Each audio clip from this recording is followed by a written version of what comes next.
হ্যাঁ, আল্লাহ আল্লাহ রাসূল, এটা মাথায় রাখবেন। হ্যাঁ, এখন কিছু বদমাইশ বেরিয়েছে, এ শুধু এটা অন্য কোথাও নেই, সারা পৃথিবীর কোথাও নেই। আরবে আছে একটু, আরবের ওই মিডিল ইস্টের চটচটটায় আছে, তাও আরবে আছে, দুবাই আছে, কুয়েত, কাতার, এগুলোই আছে, বাকি আর কোনো জায়গায় নেই। আমি নিজে অভিজ্ঞতা বলছি, আমি কারো শোনা কথা বলছি, আমি নিজে গিয়েছি, আমি ওখানে ঘুরেছি, নিজে গিয়েছি ঘুরেছি। আমি কদিন আগে, 3 দিন আগে এলাম, আমি উজবেকিস্তান ছিলাম, উজবেকিস্তান, কাজাকিস্তান, তুর্কিস্তান, তুর্কিমিনিস্তান, হ্যাঁ, আজারবাইজান, এই যে পুরা চত্বরে আমি গিয়েছিলাম। উজবেকিস্তান কাজাকিস্তানের কাছে গিয়েছিলাম, বর্ডারে ছিলাম। উজবেকিস্তানে আমি আল্লাহকে সাক্ষী রেখে বলছি, আমি একটা ওয়াহাবি দেখতে পাইনি, একটাকেও দেখতে পাইনি যেমন করে নামাজ পড়ছে। মাথায় ঢুকছে, বুঝতে পেরেছে? একজনকে যদি দেখি, আমার আল্লাহ পাক যেন আমাকে ধ্বংস করে দেয়, আমি যদি মিথ্যে কথা বলি। আমি একটা লোককে দেখতে পাইনি। জিজ্ঞাসা করছে, হোয়ার আর ইউ ফ্রম, কোথা থেকে এসেছেন, কোথায় বাড়ি? ওদের ভাষা আলাদা, উজবেক ভাষা তারা বলছে আলাদা, রাশিয়ান মতন একটু রাশিয়ান আছে, তুর্কিদের টাইপের এরকম ভাষা। আমাকে জিজ্ঞাসা করলো, কোথায় বাড়ি আপনার? আমি বললাম ইন্ডিয়া। আমাকে জিজ্ঞাসা করলো, মাযহাব? আমি বললাম হানাফি। আল্লাহকে সাক্ষী রেখে বলছে, শুনছো, বুকের মধ্যে টেনে নিল। হানাফি বলে, হানাফি? আমি তো হানাফি। হ্যাঁ হানাফি। বুকের মধ্যে জড়িয়ে, মাথায় ঢুকছে, বুঝতে পেরেছে? ওখানে কারা, ওখানে কারা আছেন? বুখারা, সামারকান্দ, কারা আছেন? ইমাম বুখারী হুজুরের মাজার।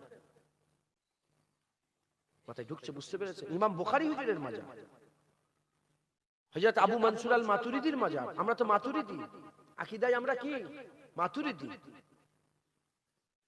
আবু মনসুর আল মাতুরিদির মাজার। গোটা পৃথিবীতে সিংহভাগ, বেশিরভাগ আহলে সুন্নাতুল জামাত আমরা যে আছি, আল্লাহ আল্লাহ রাসূল, আজানের পরে মুনাজাত, জানাজার পরে দোয়া, তারপরে এই দাঁড়িয়ে দাঁড়িয়ে রাসূলুল্লাহকে সালাম দিব। আমি ইরাকে গেছি, আমি ইরাকে গেছি, আমি মিশর, সারা পৃথিবীর সেরা জায়গা একটা মিশর আছে না? গোটা মিশরে জামিয়াল আজহারে আমার নিজের বাড়ির ছেলেটাকে আমি পাঠিয়েছি, থাকা ছেলেটাকে, এবং আমার ভাই ভাতিজারা পরে, অনেকজন পরে, এখন 5-7 জন হয়ে গেছে। জামিয়াল আজহারের অফিসিয়াল আকীদা আহলে সুন্নাতুল জামাত। আর আপনি যদি জামিয়াল আজহারে ভর্তি হতে চান, যদি কেউ এটাকে কেটে দিতে পারে, আমি ওয়াচ করা ছেড়ে দেব। যদি কারো সাহস থাকে আমাকে কেটে দিন। জামিয়াল আজহারে ভর্তি হতে গেলে ওখানে 4টি অপশন দেয়া থাকে, যে আপনি হানাফি, শাফি, মালিকি না হাম্বলি। 4 ইমামের মধ্যে কোন ইমামের তাকলিদকে আমরা মানেন, ওখানে দিতে হবে, নাহলে ভর্তি হতে পারবেন না। বড় বড় সব আজহারি সেজে, অমুক সেজে, তমুক সেজে সব এসে বক্তব্য দিচ্ছে না, হ্যাঁ, এরা সব মাযহাব মেনে ভর্তি হয়েছে, নাহলে ওদের এন্ট্রি ছিল না। আমি নিজে ছিলাম ওখানে, প্রায় 17 দিন ছিলাম, আমি নিজের অভিজ্ঞতা বলছি। দাঁড়িয়ে দাঁড়িয়ে সালাম দেওয়া হয়, বৃহস্পতিবার রাতে সূরা ইয়াসিন পাঠ হয়, হ্যাঁ, আল্লাহ পাকের দরবারে হাত তুলে মুনাজাত হয়। কথা বুঝতে পেরেছেন? হ্যাঁ, গোটা পৃথিবীতে এই বাংলায় কিছু, আল্লাহ মাফ করে, আপনারা সাধারণ মানুষ তো, আপনাদের মাথায় ঢুকিয়ে দিচ্ছে, মুনাজাত করা যাবে না। এটা কোনো কথা হলো? আসে না নেই বলে, নামাজের পরে মুনাজাত করা যাবে না বলছে। আল্লাহর কাছে হাত তুলবে, এটাও এটার লেগে ফতোয়া দিতে হয়? বলেন না। আল্লাহর কাছে হাত তোলার জন্য কি দলিল খুঁজতে হয়? হ্যাঁ, পুলিশের কাছে গেলে পেদাচ্ছে আমাদের, পেদানো বোঝেন আপনারা? ধাক্কা মেরে বের করে দিচ্ছে। নেতার কাছে যাবো, সেও ধাক্কা মেরে বের করে দিচ্ছে।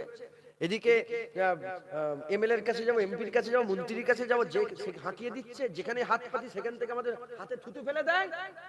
কিছু দেয় নাকি আমাদের?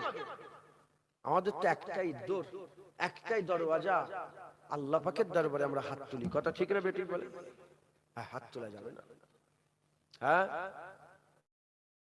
হুজুর পাক সাল্লাল্লাহু আলাইহি ওয়াসাল্লাম বলেছেন, আখিরি জামানাতে এমন একটা দল বেরোবে যারা এমন এমন কথা বলবে, বুখারী শরীফ, মুসলিম শরীফ, মুত্তাফাকুন আলাইহি হাদিসের মধ্যে এসেছে, কি হাদিসের কিতাবের মধ্যে এমন এমন কথা বলবে তুমিও শুনি, তোমার বাপ দাদাও শুনে। আমার মুরব্বী বাপ একজন হাত তোলেন, মুরব্বী বাপজান, আপনি জীবনে শুনেছেন আপনার ছোটবেলায় আপনার আব্বাজানের মুখ থেকে, এই মুরব্বী বসে আছে, জীবনে শুনেছেন যে আজানে নামাজের পরে হাত তুলে মুনাজাত করা বেদাত? বলেন বলেন, শুনেছেন? আপনার বাপ দাদার কাছে শুনেছেন? বাপজান আপনি শুনেছেন কোনোদিন? এখন শুনতে পাচ্ছেন। আল্লাহ মাফ করেন, এরা এরা এরা নবীর বিরুদ্ধে কথা বলে, এরা আপনার ঈমান নষ্ট করে দিতে চাইছে।